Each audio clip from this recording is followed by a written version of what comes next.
Hi friends, ಮೌನಿ ಅಮಾವಾಸ್ಯೆಯ ಶುಭಾಶಯಗಳು. ಈ ಒಂದು ವಿಡಿಯೋದಲ್ಲಿ ನಾನು ಮೌನಿ ಅಮಾವಾಸ್ಯೆಯ ವಿಶೇಷತೆ ಆಚರಣೆ ಬಗ್ಗೆ ಒಂದು ಮಾಹಿತಿಯನ್ನು ತಿಳಿಸ್ಕೊಡ್ತಾ ಇದ್ದೆ.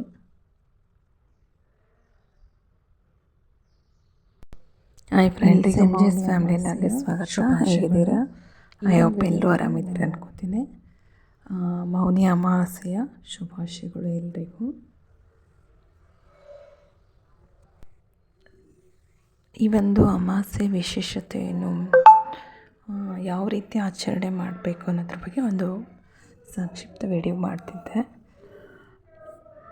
ಮೌನಿ ಅಮಾವಾಸ್ಯೆ ವಿಶೇಷ ಅಂತಂದರೆ ಒಟ್ಟಲ್ಲಿ ನಾವು ಯಾವುದಾದ್ರೂ ಒಂದು ನದಿಯಲ್ಲಿ ಸ್ನಾನ ಮಾಡೋದ್ರಿಂದ ನಮಗೆ ತುಂಬಾ ಪುಣ್ಯ ಪ್ರಾಪ್ತಿಯಾಗುತ್ತೆ ಅಂತ ಒಂದು ನಂಬಿಕೆ.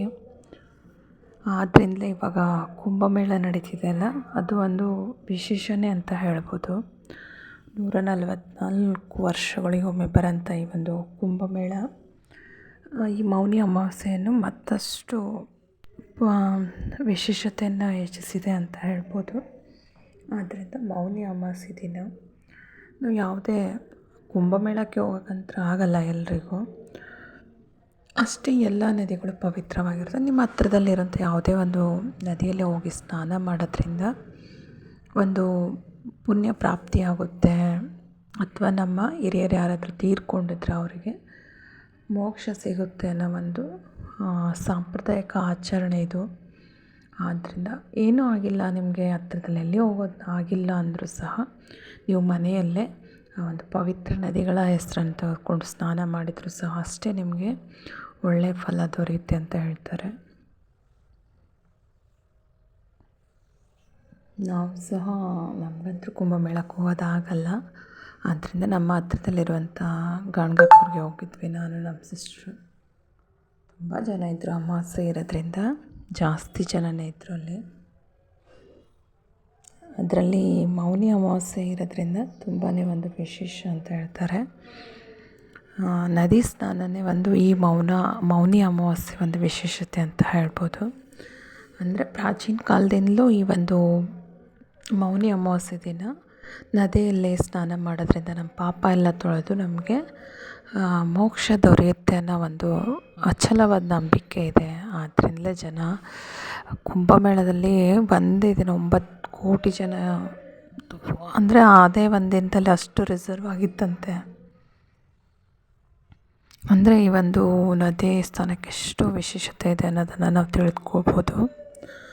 ಆದ್ದರಿಂದ ಯಾರು ಆದಷ್ಟು ಜಾಸ್ತಿ ಗಲಾಟೆ ರಶ್ ಇರೋಲ್ಲ, ಜಾಸ್ತಿ ಹೋಗೋಕ್ಕೆ ಹೋಗ್ಬೇಡಿ. ಯಾಕಂದರೆ ಕುಂಭಮೇಳ ದುರಂತನೇ ನೋಡಿದ್ರೆ ಅನಿಸುತ್ತೆ. ಆದ್ದರಿಂದ ನಾವು ಒಳ್ಳೆ ಮನಸ್ಸಿಟ್ಕೊಂಡು ಎಲ್ಲೇ ಹತ್ರದಲ್ಲಿರೋ ನದಿ ಆಗಿರ್ಬೋದು, ಯಾವುದೂ ಇಲ್ಲ ಅಂದರೂ ನೀವು ಮನೆಯಲ್ಲೇ ನಾವು ತಂದಿಟ್ಟಿರ್ತೀವಲ್ಲ ನೀರು ನದಿಯಲ್ಲಿಂದ, ಅದನ್ನು ನಾವು ಸ್ನಾನ ಮಾಡೋ ನೀರಲ್ಲಿ ಮಿಕ್ಸ್ ಮಾಡ್ಕೊಂಡಿದ್ರು ಸಹ ಅಷ್ಟೇ ಪವಿತ್ರವಾಗಿರುತ್ತೆ.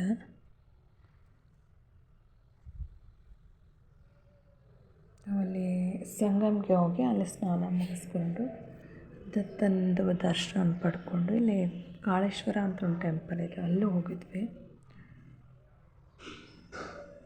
ಕಾಳೇಶ್ವರ ಅಂದರೆ ಇಲ್ಲಿ ಶನಿ ದೇವಸ್ಥಾನ ಇದೆ. ಯಾರಿಗೆಲ್ಲ ಸ್ವಲ್ಪ ಶನಿ ದೋಷ ಅದು ಅನಿಸುತ್ತೋ ಅವರಲ್ಲಿ ವಿಶೇಷವಾದ ಒಂದು ಪೂಜೆಯನ್ನು ಸಹ ಮಾಡಿಸ್ಬೋದು.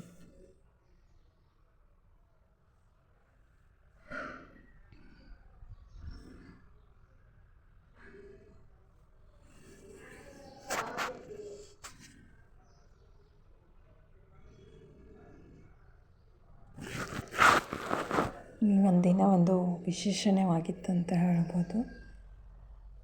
ತುಂಬ ಒಂಥರ ಖುಷಿಯಾಯಿತು. ಏನೋ ಒಂದು ದೇವರ ಸಾನ್ನಿಧ್ಯ ಅಥವಾ ದೇವಸ್ಥಾನಕ್ಕೆ ಹೋಗಿ ಏನೋ ಒಂಥರ ಮನಸ್ಸಿಗೆ ನೆಮ್ಮದಿ, ತೃಪ್ತಿ, ಶಾಂತಿ ಸಿಗುತ್ತೆ ಅಂತಾರಲ್ಲ, ಸುಳ್ಳಲ್ಲ ಅದು. ಈ ವರ್ಷದ ಮೌನಿ ಅಮಾವಾಸ್ಯೆ ನಮಗೂ ಒಂದು ವಿಶೇಷನೇ ಆಗಿತ್ತು ಅಂತ ಹೇಳ್ಬೋದು. ನೀವು ಸಹ ಇದರದ್ದು ಸದುಪಯೋಗ ಪಡ್ಕೊಳ್ಳಿ. ದೇವರು ಎಲ್ಲರಿಗೂ ಒಳ್ಳೆಯದನ್ನು ಮಾಡಲಿ ಅಂತ ಹೇಳ್ತಾ ಈ ಒಂದು ಅಮಾವಾಸ್ಯೆ ವಿಶೇಷತೆ ಬಗ್ಗೆ ಒಂದು ವಿಡಿಯೋ ಮಾಡಿದ್ದೆ. ನಿಮಗೂ ಇಷ್ಟ ಆಗಿದ್ದರೆ ಒಂದು ಲೈಕ್ ಮಾಡಿ, ಶೇರ್ ಮಾಡಿ. Thank you so much.